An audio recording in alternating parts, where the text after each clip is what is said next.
Graça e paz, meus queridos irmãos. Hoje a nossa mensagem se dará em torno do capítulo 16, versículo 33 de João, do Evangelho de São João, que nos diz assim a santa palavra de Deus: Tenho-vos dito isto, para que em mim tenhais paz. No mundo tereis aflições, mas tende bom ânimo. Eu venci o mundo. Louvado seja Deus. Jesus é o nosso maior exemplo. Ele jamais se deixou vencer por qualquer sentimento de impossibilidade. Ele mesmo disse em Marcos 9:23, eu venci o mundo. Tudo é possível ao que crê. Louvado seja o Senhor. Agora, para nós entendermos um pouquinho desta palavra, eu quero chamar a atenção dos meus queridos irmãos para três narrativas, muito breve. A história de José, a história de Sadraque, Mesaque e Abdenego e a história de Daniel. Vamos entender já. No mundo tereis aflições. José ele foi concebido na velhice de Jacó. Raquel por muito tempo foi estéril.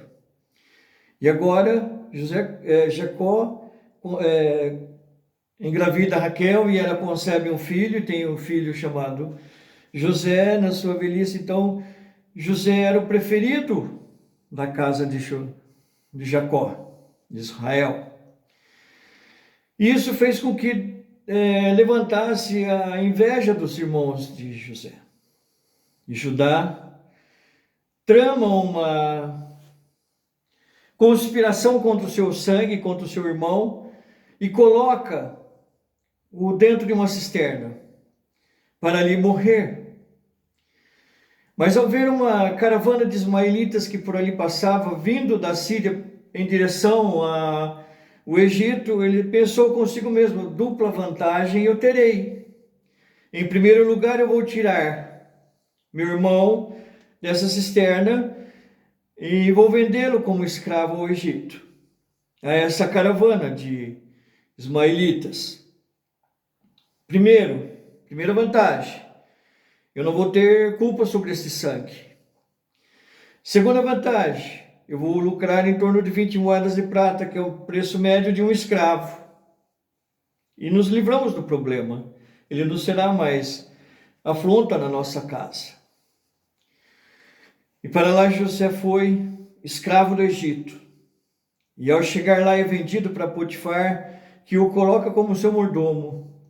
E por manter-se fiel aos princípios que aprendera na casa de seu pai, ele não se deita com a mulher de Potifar e novamente é passado por uma trama e é jogado a um calabouço. E lá no calabouço, enquanto todo mundo julgava, acabou para ele, Deus estava apenas e tão somente pavimentando a rampa que o tiraria do calabouço, daquela masmorra, daquela prisão, daquele encarceramento, direto ao trono, para se tornar primeiro-ministro do Egito, somente devendo seu superior sendo o faraó.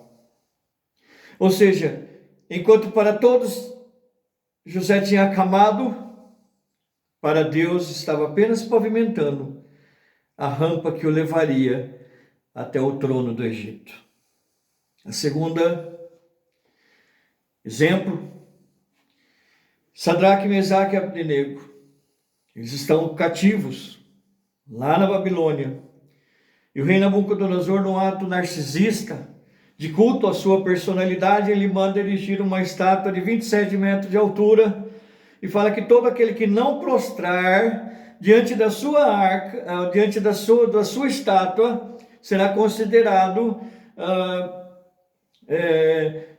uma pessoa que está contrária ao rei e por isso deve ser exterminado em chamas na fornalha de fogo ardente. E assim tocaram-se os alaridos de Sadraque, Mesaque e Abdenego atendendo aos princípios de Deus, não se prostra diante de Deus estranho, ainda que fosse uma afronta ao rei Nabucodonosor. Eles preferem ir para a fornalha de fogo ardente, ao qual é aguçada 7 vezes mais, tanto que quem lançou o Sadraque, Mesaque e Abdenego para dentro da fornalha foi fulminado pelo calor, e eles entram, e o quarto homem entra em ação, aleluia. O quarto homem passeia com eles pela fornalha, e o fogo e as chamas não têm ação sobre ele, não chamusca os seus cabelos, não queima a sua roupa, não queima a sua pele, e eles saem de lá vitoriosos para a glória e honra do Senhor Jesus. A mesma coisa foi com Daniel, no mesmo cativeiro babilônico, só que agora a Babilônia já tinha caído, os reis da Síria tinham tomado o poder e constituído o Império Medo-Persa, e agora o rei Dário constitui 120 autoridades como macro-regiões do seu Império Medo-Persa, e coloca 3 administradores. Dentre eles está Daniel. Só que pela fidelidade, pelo caráter de Daniel, ele se sobressai diante dos 3, diante dos outros 2.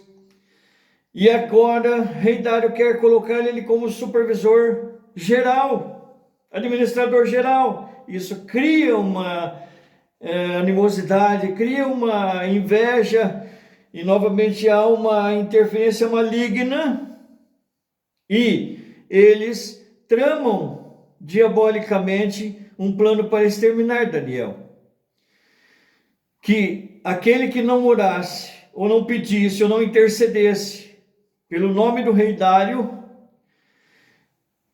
seria colocado dentro da cova dos leões. Porque eles sabiam que Daniel, por 3 vezes ao dia, dobrava o seu joelho, olhando para a cidade de Jerusalém, da direção de Jerusalém, ele orava ao Deus vivo.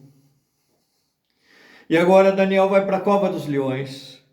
E lá na cova dos leões, o anjo enviado por Deus não permite que os leões comam ou devorem Daniel, e Daniel sai de lá vitorioso para a glória e honra do Senhor Jesus. Observa que nós lemos na palavra do Senhor que no mundo tereis aflições. E nós citamos 3 momentos de aflição que o povo passou. Foi José, foi Sadraque, Mesaque e Abdenego, e foi Daniel. Eles tiveram aflições, e eles foram o quê? Provados, e eles foram o quê? Jogados, um na masmorra, no cárcere, outro na fornalha, e outro na cova com os leões. Eles foram colocados, ou tiveram uma ação libertadora do Senhor na prova. Eles tiveram uma ação de Deus, uma interferência de Deus na prova, não da prova. Entenderam? Pegaram o mistério? Então a palavra de Deus coloca assim, claramente: no mundo tereis aflições, mas tenha bom ânimo, eu venci, vocês vencerão também. Essa é a palavra do Senhor Jesus.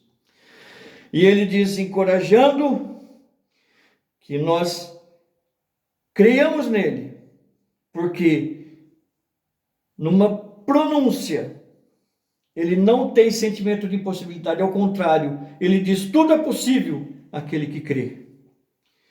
E o pastor Aguiar, o pastor, em seu devocional Bálsamo e Mel, ele diz assim: o espírito triunfalista que tomou conta da igreja nos últimos anos tem gerado uma sintomática distorcida na vida de muitos cristãos. A fuga incoerente de situações adversas, em lugar algum, Jesus nos prometeu isenção de adversidades.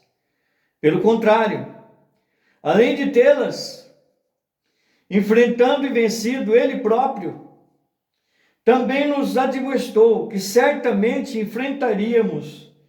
No mundo tereis aflições. E ele conclui o seu raciocínio desta forma: as adversidades devem vir e servir como oportunidade de Deus para fortificar o relacionamento com Ele e também amadurecer o nosso caráter cristão. Então não importa como você está no dia de hoje, não importa como está sendo a sua semana, o seu mês, não importa qual a adversidade que você está enfrentando, como Sadraque, Mesaque e Abdenego enfrentaram a fornalha, o quarto homem estará contigo no dia da provação, da luta. Mas lembra-se, na luta, não da luta, você não terá isenção de adversidade. Muito pelo contrário, ela servirá para alicerçar a sua fé na pessoa bendita do Senhor Jesus. Pega essa palavra, guarde-se ela no seu coração e tenha dias vitoriosos na presença do Senhor. Que o Senhor te abençoe e te guarde. Deus te abençoe.